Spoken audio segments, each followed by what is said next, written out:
Hello everyone, আজ share করব নিরামিষ চানা মশলা। তো প্রথমে কড়াই গরম হলে তেল, পাঁচফোড়ন ও তেজপাতা দিয়ে দেব। তারপর টমেটোগুলো দিয়ে দেব, আর সাথে দিয়ে দিল হলুদ, আর দিয়ে দিল মগজদানা ও আদা পেস্টটা।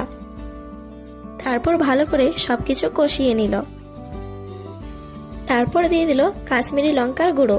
দেখো কালারটা কত সুন্দর হয়েছে, তাই না? তারপর আর কি ভালো করে মশলাটা ভেজে নিল। মশলাটা কড়াইয়ে লেগে যাওয়ার জন্য দিয়ে দিল অল্প পরিমাণ জল। তারপর ভালো করে সবকিছু কষিয়ে নিল। তোমরাও এভাবে বাড়িতে বানিও, দারুণ লাগে নিরামিষ চানা মশলা। তারপর আর কি বেশ কিছুক্ষণ নাড়াচাড়া করার পর দিয়ে দিল সেদ্ধ করে রাখা কাবলি চানা ও দিয়ে দিল আলু সেদ্ধ। তারপর আর কি ওপর থেকে দিয়ে দিল একটু লবণ। তারপর ফুটে এলে হয়ে গেল রেডি কাবলি চানা। তোমরা এভাবে বাড়িতে